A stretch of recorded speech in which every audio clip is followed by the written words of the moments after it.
Good morning, everyone. Good morning. Thank you, Pastor Liz and the congregation for the invitation today. I also really want to give another shout out to Annika. Thank you, Annika, for those words.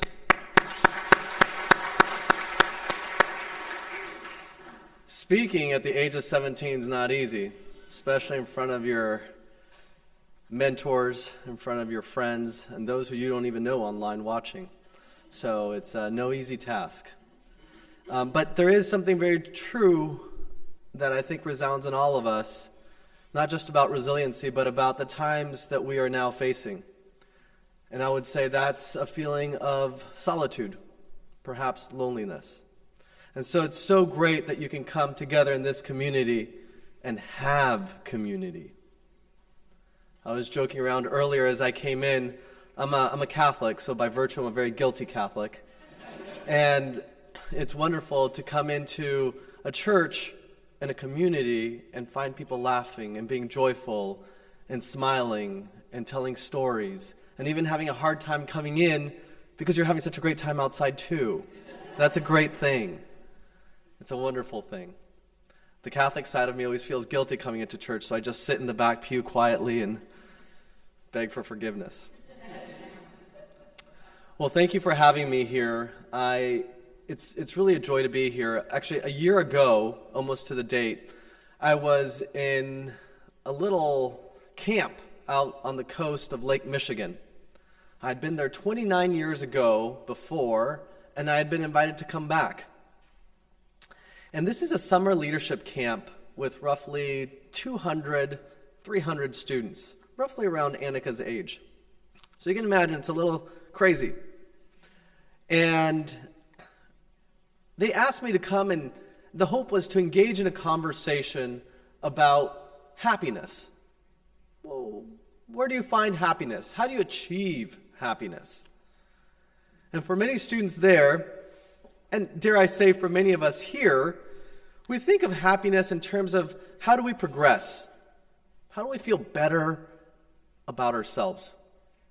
And in many cases, it's about the role that we have.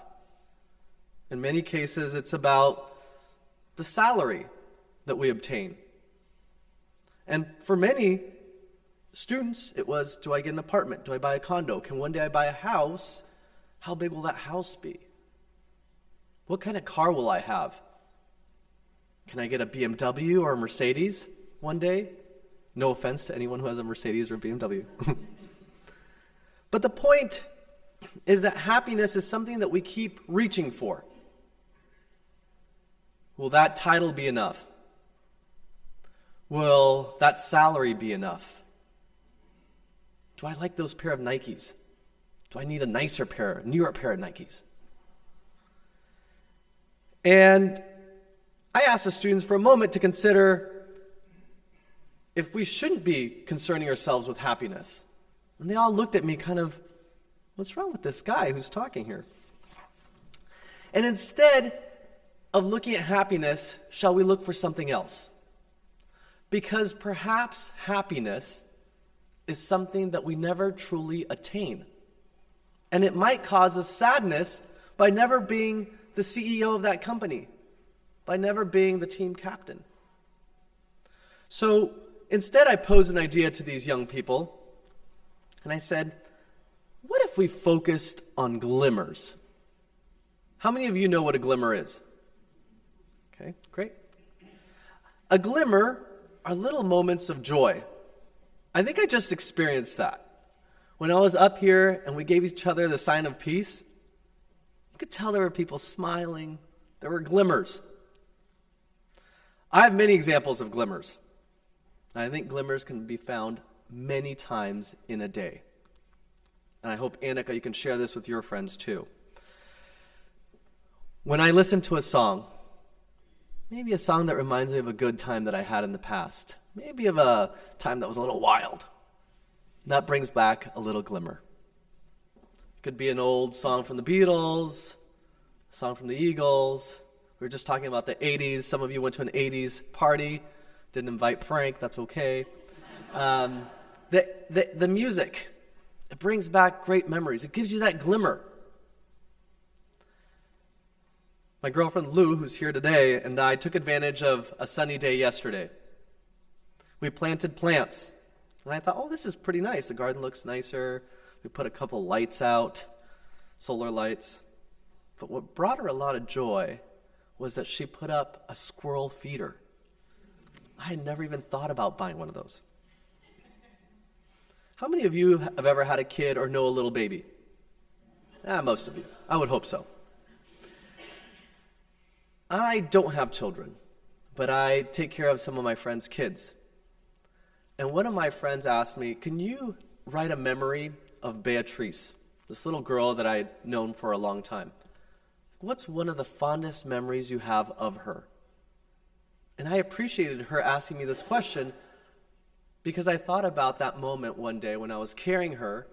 We were at an airport, and she fell asleep in my arms. I had never experienced such a hot little body on mine. But it was such a great feeling. Then I thought back. I used to work a long time ago at the UN, and I used to work in Sudan. And I know you have maybe a church member here. I saw the name Deng, which is Sudanese. And I remember working in Sudan and working with the Kamboni brothers and sisters. And the Kambonis are a Catholic branch of the church. And they said, Frank, take this baby. And I was 24 years old. And there were flies, and I was in a tank top, and it was really hot. And I said, oh, what am I going to do with this baby? And they said, well, hold the baby. So I held on to the baby, and the baby was crying, and the baby stopped crying. And that was a moment, that was a glimmer, that was a moment of joy. Like, that baby was probably happy. I was happy the baby was not crying too.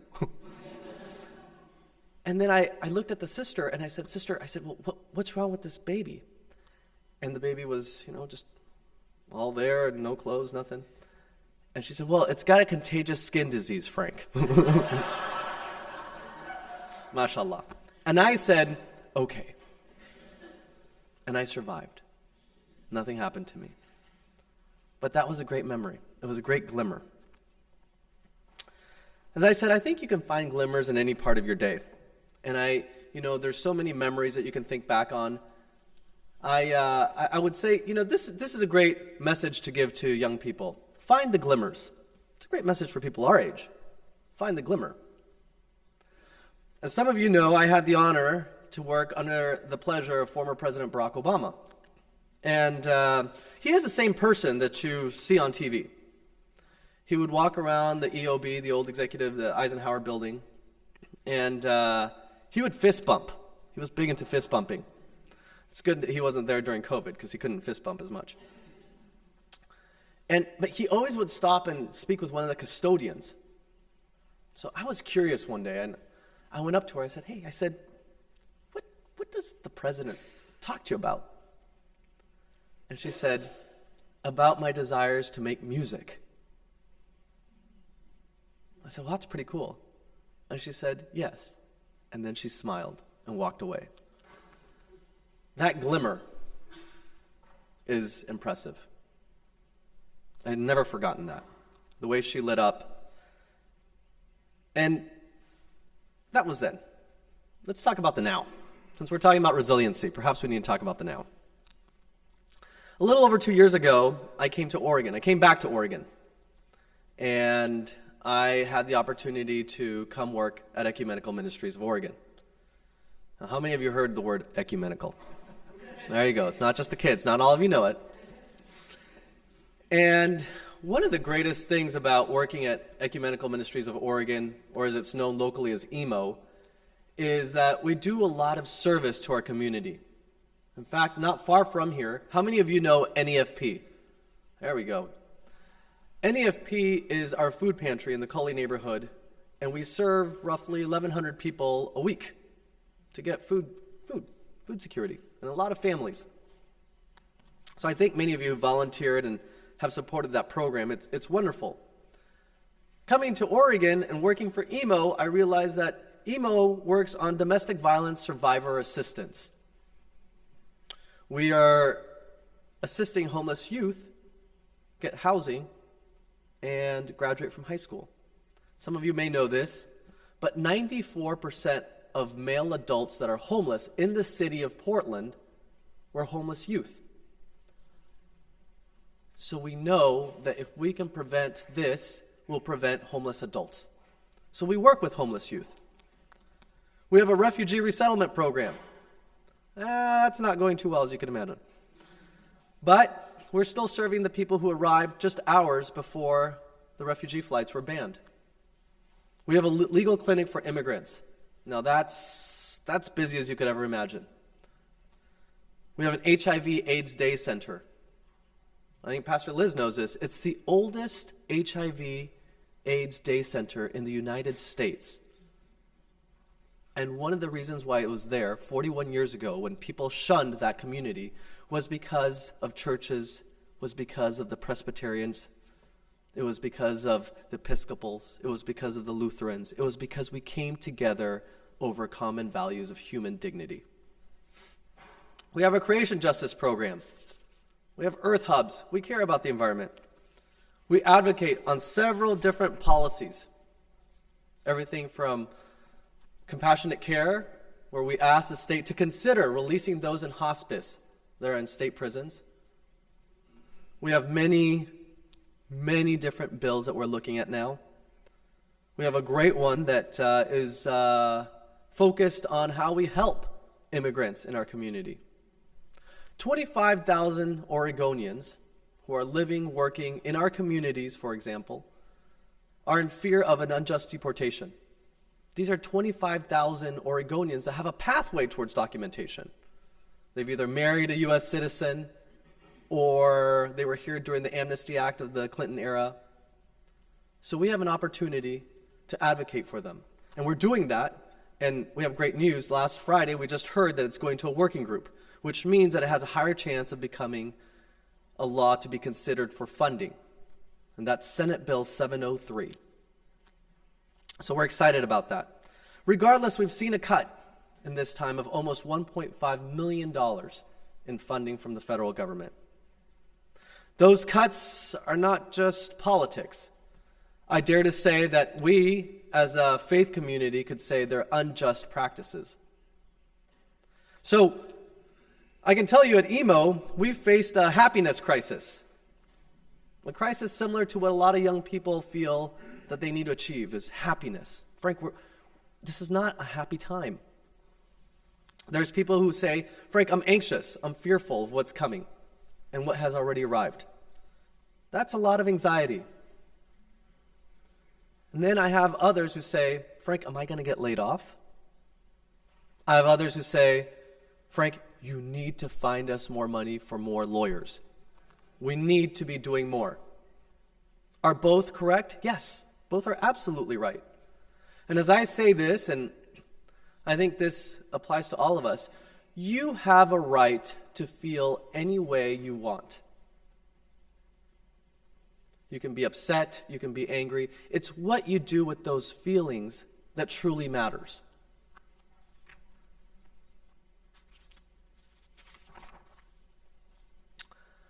I told our staff, let me tell you something about glimmers. And they smiled. The idea of searching for joy in our day is important. Whether it's a great hearing on Senate Bill 703, whether it's a great hearing on House Bill 2964, which would help churches find ways to use their properties for affordable housing. I think we might be getting a work session on that too.